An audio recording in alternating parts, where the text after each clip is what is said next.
going to look today at Chopin's Nocturne in C sharp minor, opus posthumous. So first we'll have a little bit of background. Chopin wrote it in about 1830 and he wrote it for Ludwika, his sister, as a preparation for her to start work on his second piano concerto. There are quite a few nods to the concerto through the nocturne, and we'll have a look at those as we go through. Before we start looking at the music, I also wanted to mention a couple of things that were really important to Chopin. The first one, which is really important when you play any of his music, is Chopin's love of opera. His love of the female voice, the singing voice, bel canto, beautiful singing. And you basically, once you realise this, you notice in all of his beautiful melodies that actually it's not a piano, it isn't a right-hand melody, it's actually a singer. So you have to become a singer on the piano. I'm going to show you a composer of his day, Bellini, and a little tiny excerpt of an aria, very famous aria from Norma. And it's a really famous singer called Maria Callas. Have a little listen, and we'll just notice how actually it sounds a little bit like a nocturne.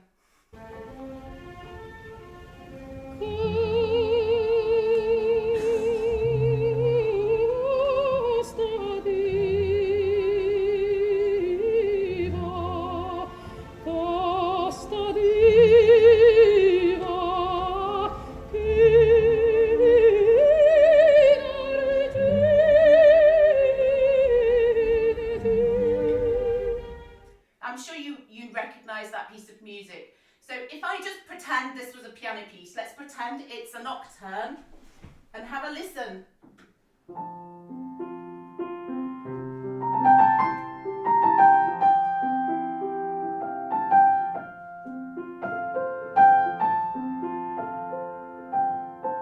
So you can hear straight away that singing line, it's identical to something Chopin would write.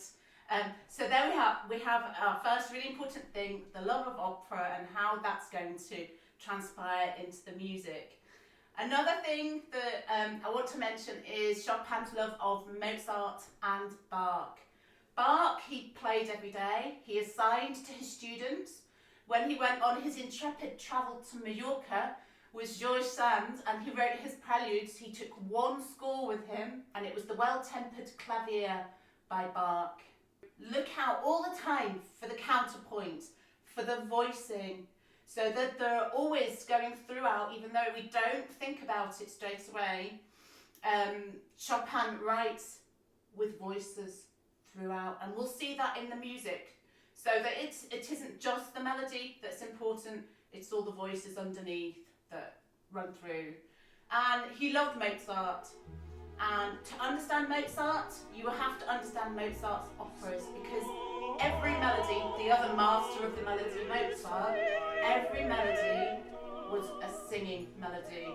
And that links really to Chopin through the opera, through his love of opera and through his love of Mozart. So that's just a little bit of background, and I think we'll go straight to it and start having a look at the piece.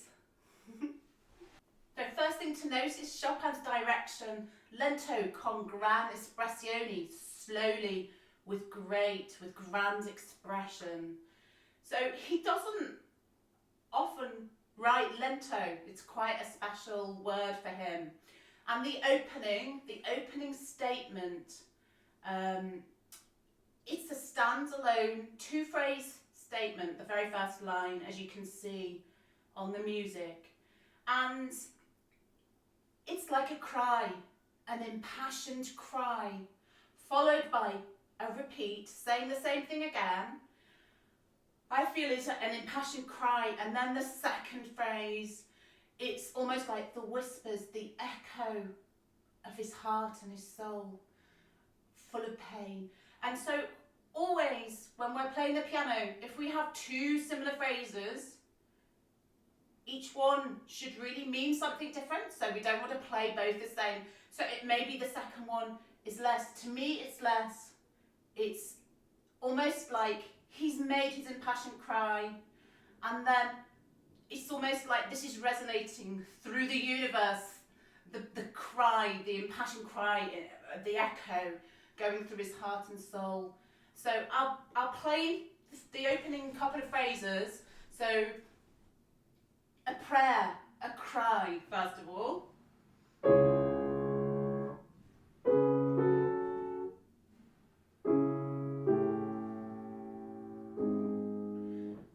The prayer, the cry with a question, with that harmony. And if you see the tiny crescendo, the crescendo is to enhance this harmony, this very, heart-rending harmony.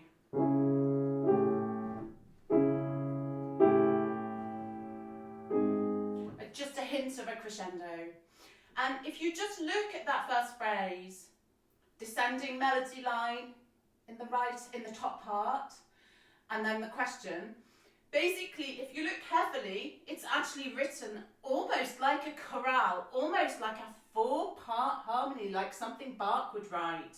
So see if you can hear the chordal nature. There's like a chorale, like a hymn, a prayer.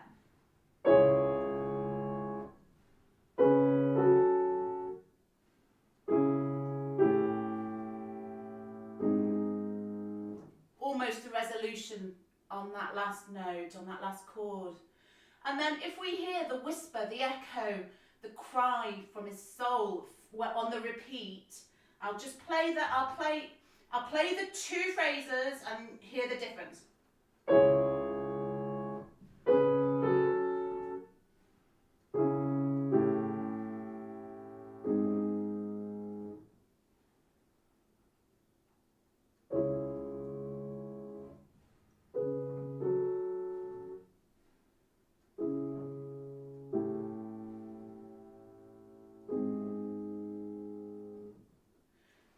Maybe that as a player you may feel that you want to play the second phrase more. Maybe you feel it with more passion, more cry.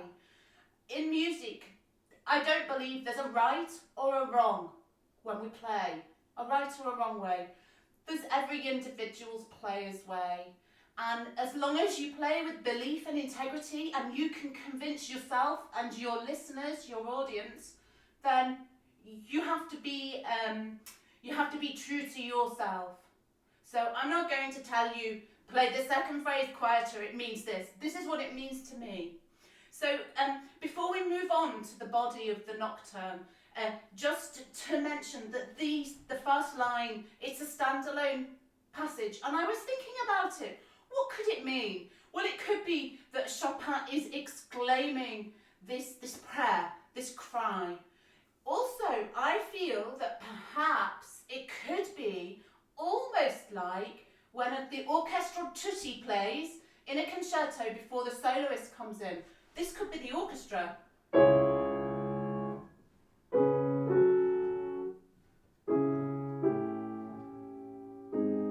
Equally, it could be the orchestral tutti before the singer begins an aria. So I'm going to give you a couple of examples here to listen to, which I'll put up on the other side, to hear what I mean by that. This could be an orchestral statement before the main body of the nocturne begins. So have a little listen to these 2 examples.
isn't it?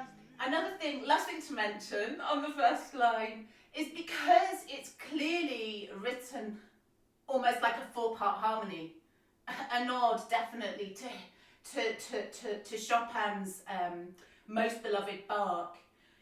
I feel that we can voice not just the top melody, particularly in the repeat, and it's sometimes what I do when I play Bach. You like to voice and bring out one of the different voices a little more on a repeat. So for me, on the repeat of that first phrase, I listen to the bass. So maybe a cello, maybe a singer.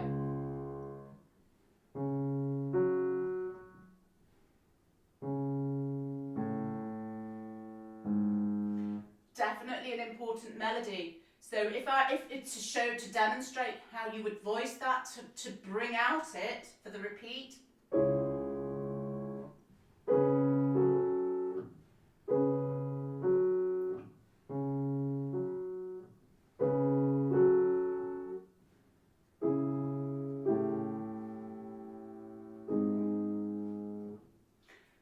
So now we go on to the nocturne, the main body itself. So nocturne, a piece of the night. Really, that's the translation. It's an aria by any other name. Let's just play the first line and hear. This is a singer. Your right hand is a singer. It's a lady who is singing 100%.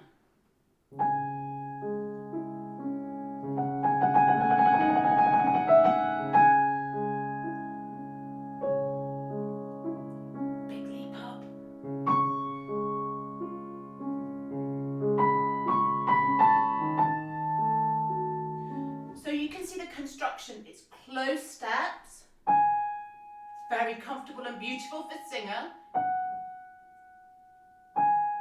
down to C sharp, a vocal leap, very touching,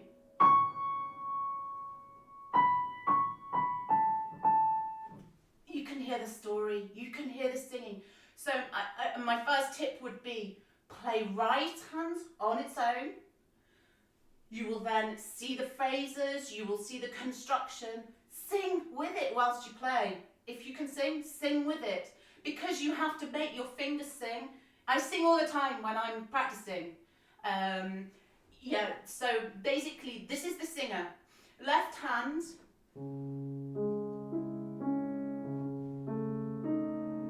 The accompanying quavers or eighth notes.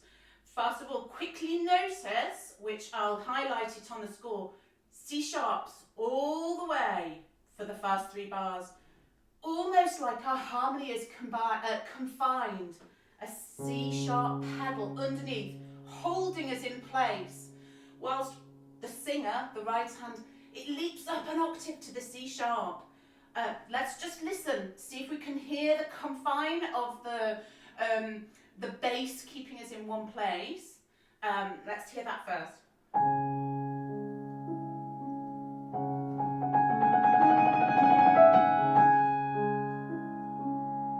So I'll stop there so you could hear that quite clearly. A little playing tip, although the left hands are accompaniment, practice left hand on its own and shape the quavers. E to C sharp, you phrase them off.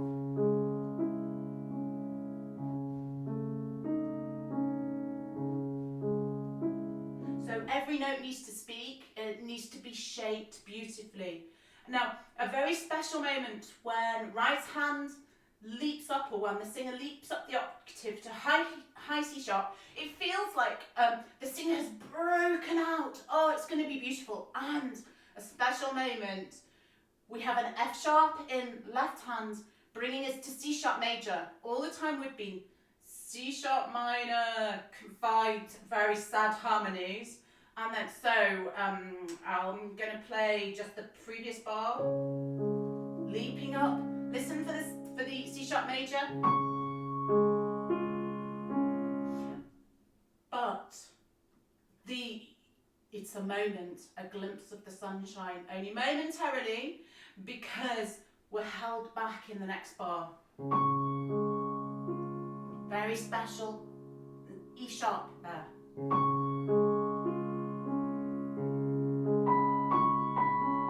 So the big leap in the major just makes it even sadder when we resolve to hear. So let's play the whole of that first line. We're going to sing with our right hand, and if you look at the trill on the F sharp in the second note of that first bar of the melody, this is the singer's vibrato. Can't do it, I can't sing with vibrato, but I'm sure you know what it is when the voice wobbles like this. This is what your right hand is doing. It's not playing a trill, it's vibrato, so that the music can grow. Because on the piano, we can't crescendo through a note. Left hand helps a little bit, but once you've played your note, nothing we can do. So, to make it live, so it's not just a trill, it's a singer singing the vibrato.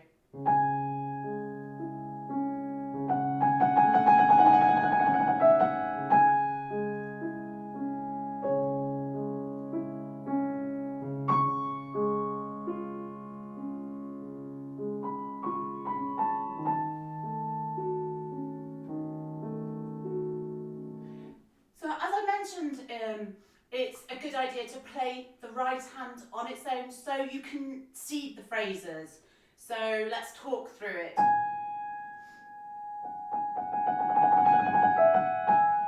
So really not much has happened. We've moved down a step, we moved up a step, and we've sadly descended to C sharp.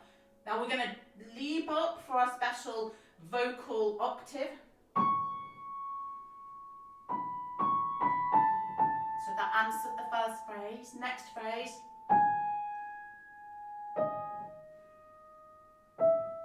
All steps, a singer.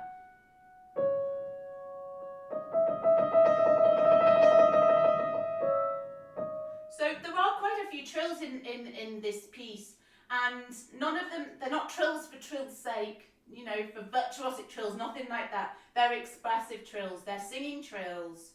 And quite often what occurs to me in this piece, and it sounds funny, but the trills, they're delicate, and they're like the fluttering of a baby bird's heart. That's what always pops into my head, because they're just so expressive. So if we, just an interesting thing to point out on the third line, like that I was mentioning about Bach and counterpart and voicing and different voices in the music, there's a special place which I'll highlight on the score where a second singer joins in. Yeah, so it's here, so I'll just play, maybe play the left hand for this line.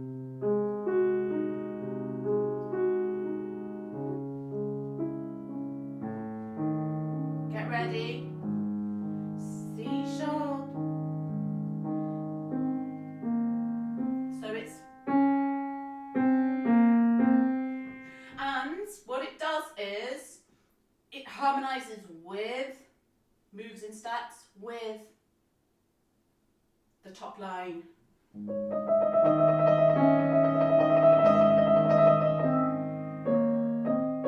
you hear that? So there is our second singer. Let's hear it again.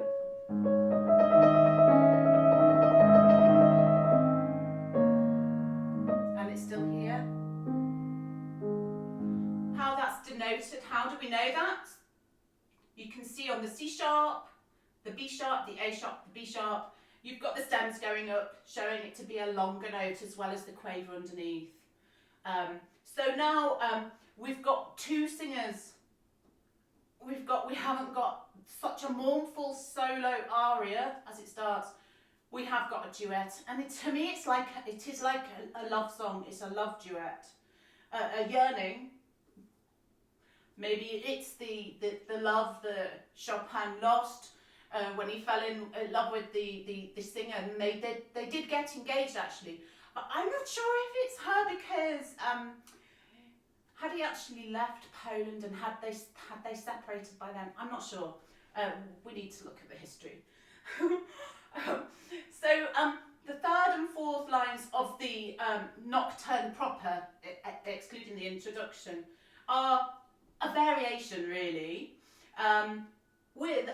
Let's play it and listen to the second singer as well. So G sharp.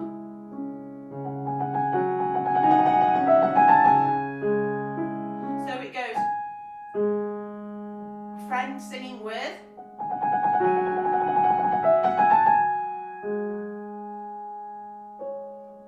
and then we get to right hand breaks free. So let's hear this line, which is a sort of variation on the beginning with right hand breaking free.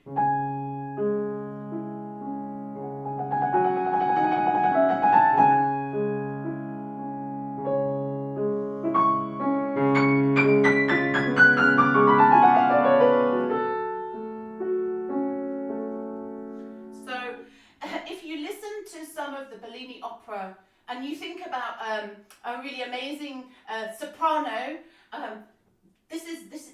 They're not runs; they are lyrical passages showing the beautiful voice.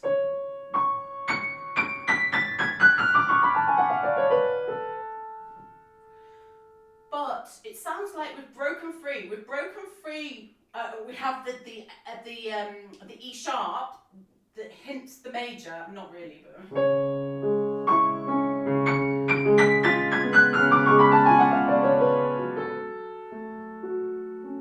back to confined. Important here, when you reach the A, listen to the left hand quavers here.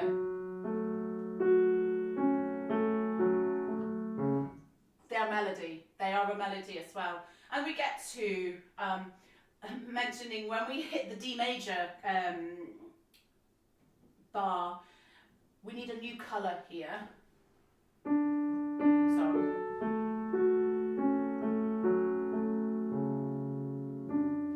breathtaking moment. It should take your breath away. You find a colour on the piano. Ooh.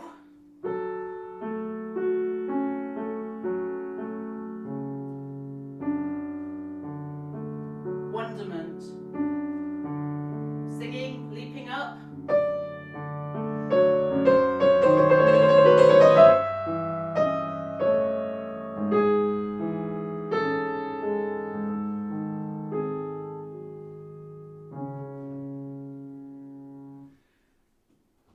So, top tips so far.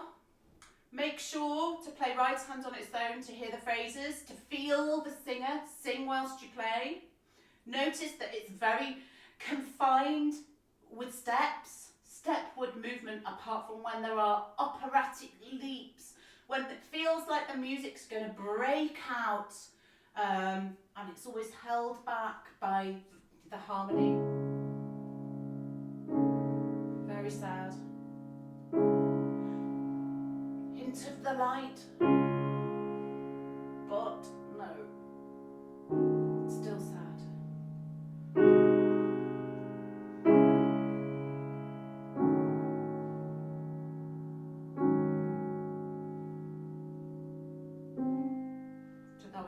Couple of lines.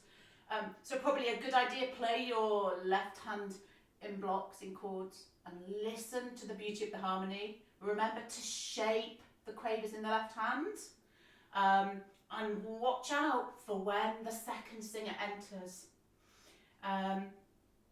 Let's move on to the second page.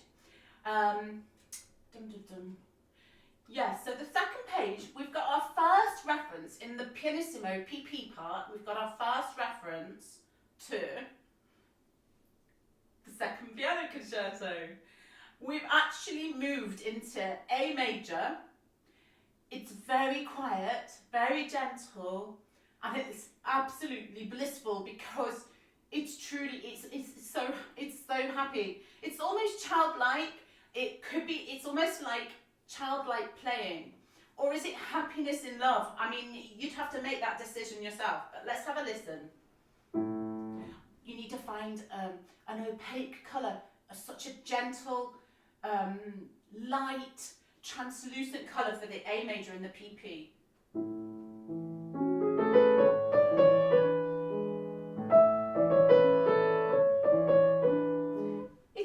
It's almost playful, isn't it? Let's listen again.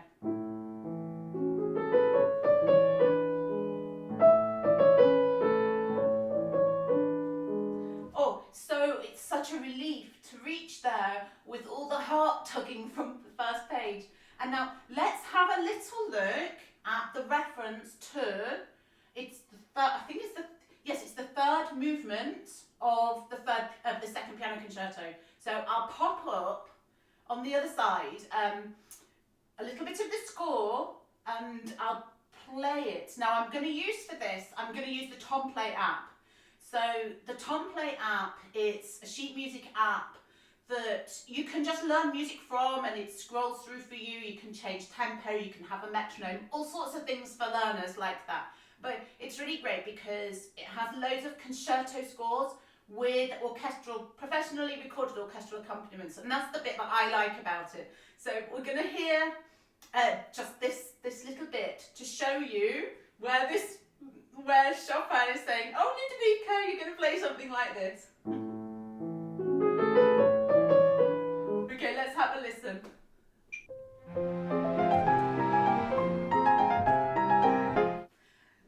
So it's interesting, isn't it? Obviously it's different, but look at the construction, the rising scale and then falling back down. So let's move on and see what happens. Now on my score here I've written down it's a love duet. So we've got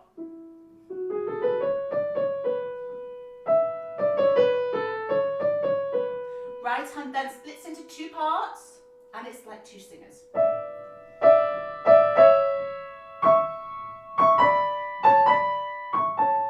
So you can play that with two hands so you get that feeling of two singers.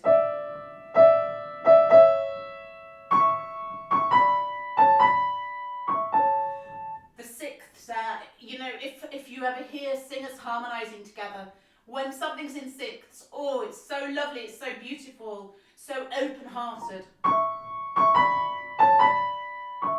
So you need to hear the playfulness of the PP phrase, the gentleness, oh, beautiful, and then the love duet. So let's listen to those two phrases.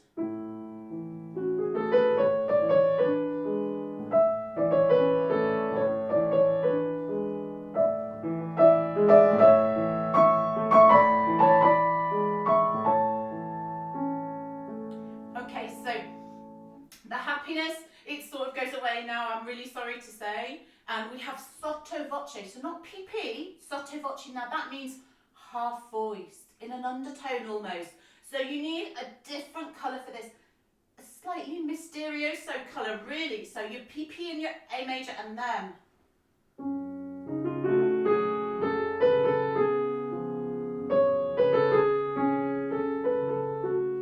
So almost a repeat or an echo of.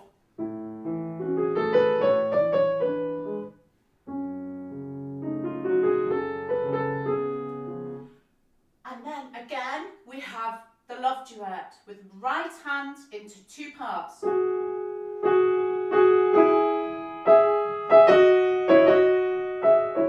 I think because we're now clearly in the minor key again, and it's really heart tugging, I feel that you can almost emphasise the bass part of the two parts a little bit more.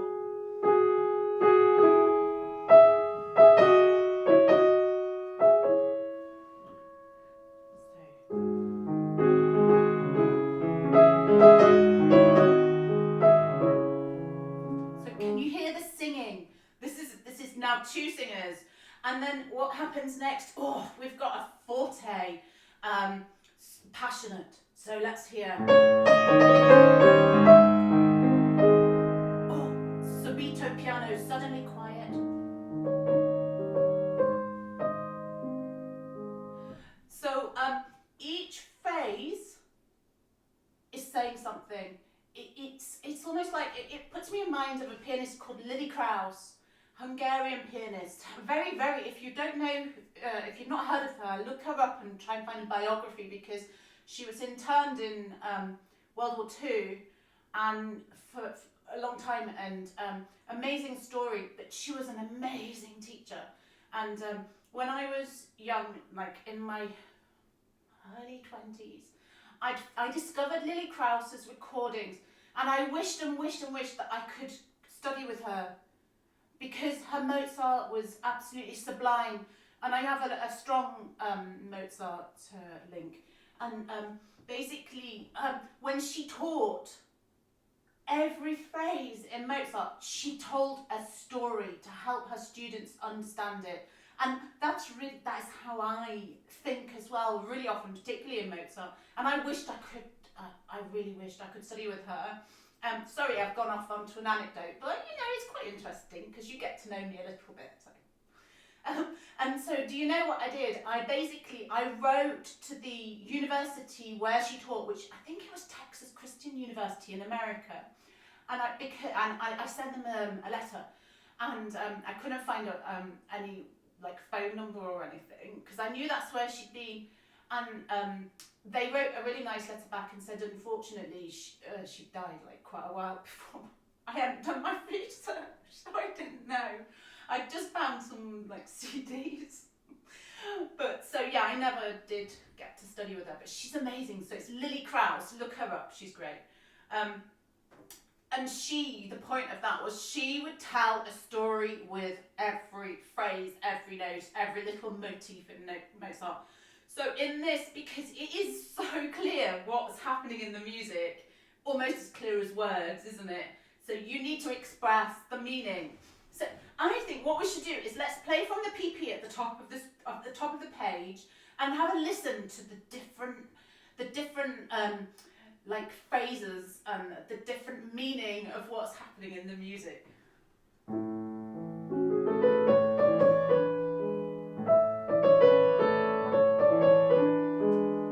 Two singers. Big love story there. And now.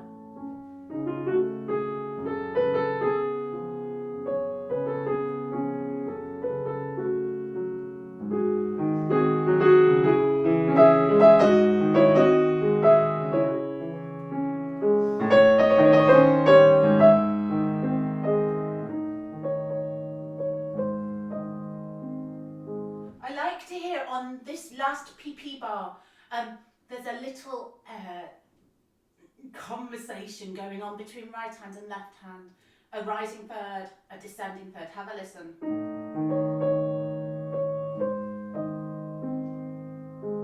Oh, beautiful. And then we get to, such a beautiful bar. Here we go, let's have a listen.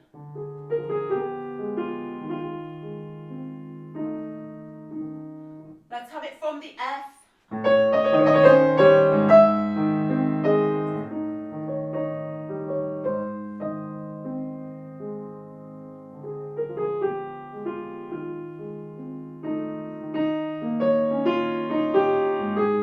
So, could you hear that? Oh, the sublime character there of the music. And now we're going to get to the second reference to the piano concerto. It's actually the triplet passage. It's a really, really interesting section to me. I feel like it sounds a little bit Spanish. Now, we know Chopin did like Spain. He did go to Mallorca. He will have heard some traditional Spanish music and stuff. It does sound like that to me, but it also, as you'll see, I'll play a little bit and then I'll show you the concerto reference. In the concerto, the triplet passage is a scherzando, so a playful passage. So I'll play a little bit of this and then we'll have a little look at the concerto.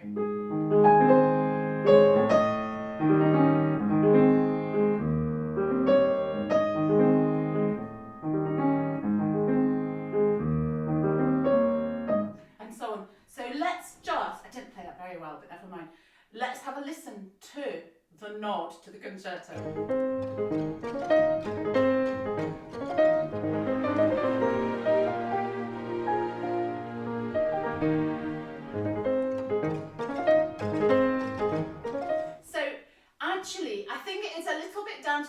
perception of the pianist as to how they play this. Now, I've heard it played very dramatically. The two differing versions that are still in existence of this piece, I know one of them crescendos and I believe puts a faster tempo.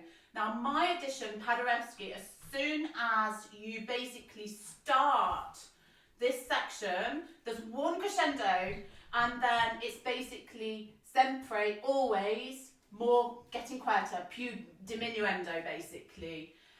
So there is a little bit of, you will hear different pianists playing it in different ways. But in my version, I hear the Spanish, I hear the playful, and Paderewski edition, it's all decrescendoing all the way. So let's have a little listen.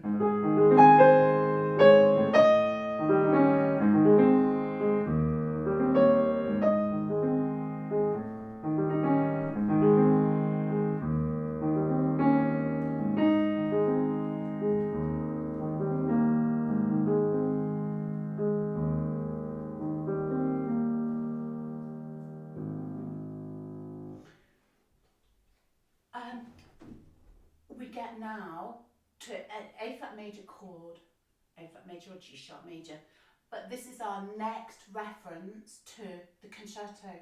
Now have a listen to this.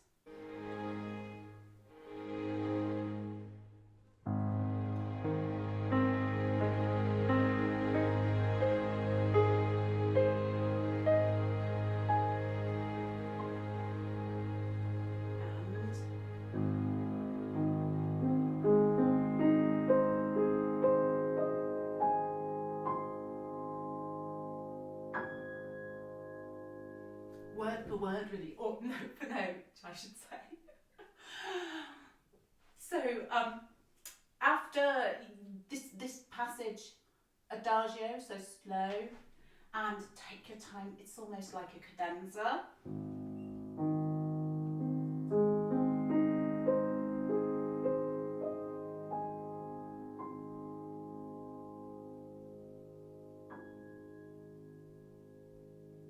Listen to the sound, enjoy the vibration of the strings and the harmony, because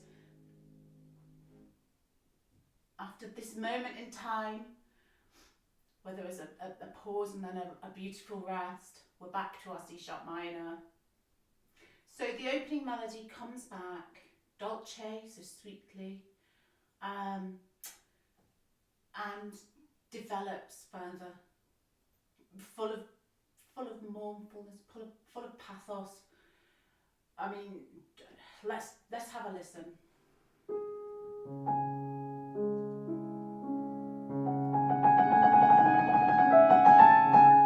Remember, that's a singer.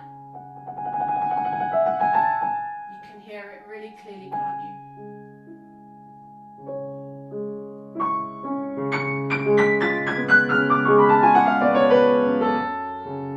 So the first time when that happened on page 1, we stayed up with left hand.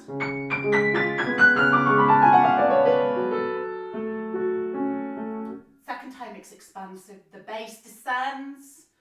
So let's listen.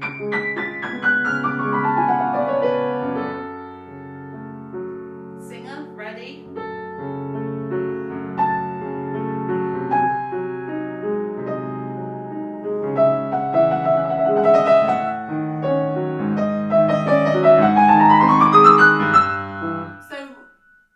Full of intensity, full of drama, they aren't empty notes though. Each note needs to tug at your heart.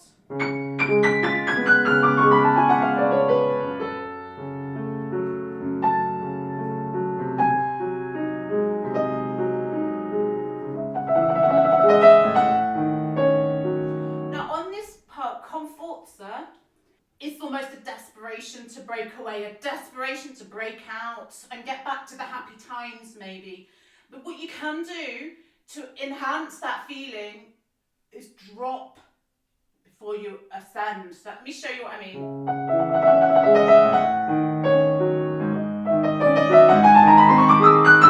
Let's try it again.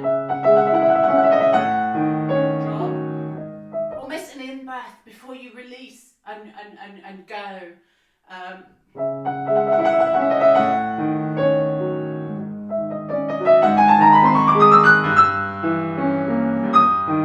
So a pastinato, full weight on the right hand, on those high notes.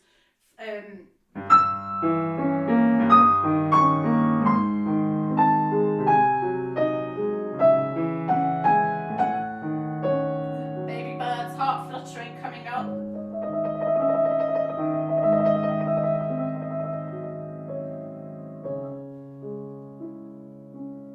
So it's almost like not a cadenza now, but it's the ending section, and so we've got our almost like our singers' runs. If you have any trouble with playing the fast notes fluently or evenly, I'd suggest learn them in clumps.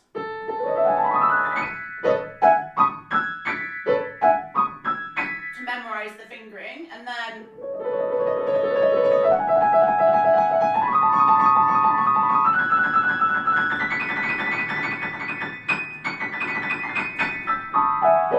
like so. So if you still have any trouble with the evenness or the speed, use rhythms. So it's interesting because I was taught the using rhythms technique when I was learning harpsichord at the Royal College of Music, actually at the junior department, so when I was little. And because when you play the harpsichord, you get beautiful articulation and really clean fingers, and so you can use rhythm patterns. I'm sure you may already know this. So if you're having trouble with getting your runs in Chopin clean, even, light, you can try. So long, short, long, short. Oh.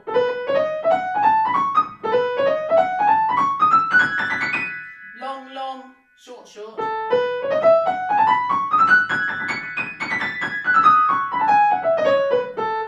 Long, short, short, long. I'll write these down. So, and what you find is if you do 4 of each, so let's just pretend it's that.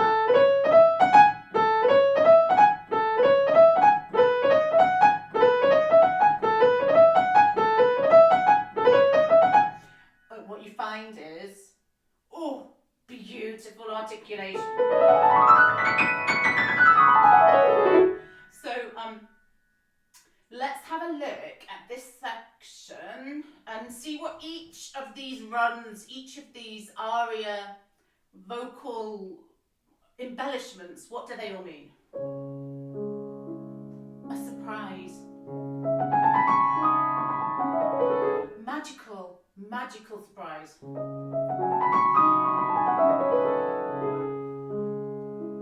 Now the next one begins with an accent, and to me this is conforto. This is really the last ditch attempt at breaking free and finding this happiness again. Okay, so let's have a listen at to me conforto. Actually it doesn't say it in the music, but I can't not do it. So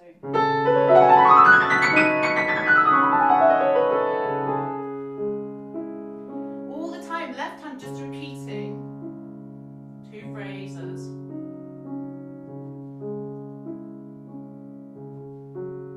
Rather hypnotic. So after our conforto with fours.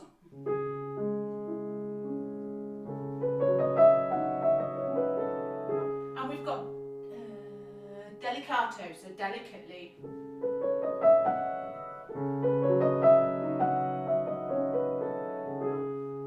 And then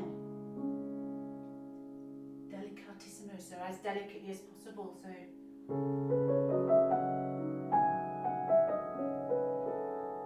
So each of the 4 runs have a different meaning. So shall we listen to all of them? Surprising. Catches your breath.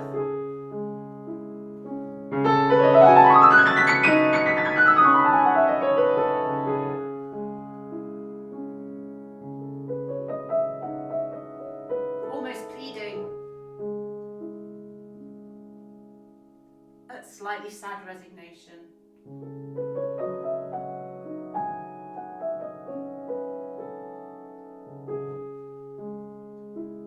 And then what we have here, in the left hand, if you look at the score, I'll point out we've got our lower voice singer. E, D sharp. So you need to be able to hear the E, the D sharp, the E, the D sharp. So you do it with two hands to get the idea. E, T sharp.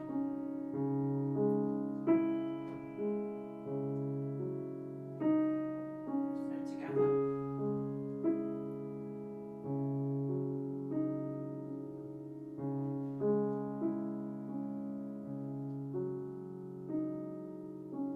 And now we have what we've been looking for through the whole piece, a moment of complete bliss, a moment of complete heaven.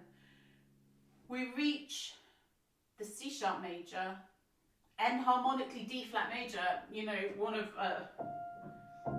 his most beautiful keys. So we reach the point we've been searching for through the whole piece. So let's have a hear how that sounds.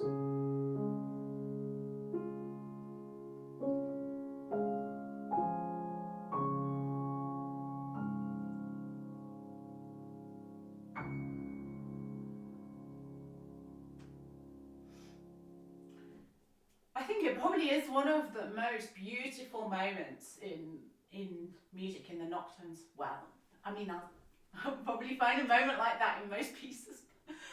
Yeah, it really takes your breath away, doesn't it? So I would say the whole piece is it's searching for the moments of bliss. It's a singer. It's an opera singer, it's a love story, it's a love duet. It's got moments of bliss, moments of desperation, moments of passion. Yeah, I think it's probably one of the easier nocturnes to play. Very, really no hard bits in it at all. It was published a long time after Chopin died. That's hence the opus posthumous. And yeah, I think that's we've had a little visit through it. My heart isn't pounding as much doing this tutorial as the last one, so I think I'm coming on, I'm improving a little bit. I hope you enjoyed it, I hope you got some tips, a little bit of insight. Any questions? Put it down in the comments. If you'd like a tutorial on anything in particular, again, pop it in the comments. And I hope you enjoyed it. And thank you for watching. If you've got to the end with me, don't forget to like and subscribe. And thank you to all my subscribers for their invaluable support and friendship in our lovely YouTube family. Love you all, guys. Bye. Thank you for watching.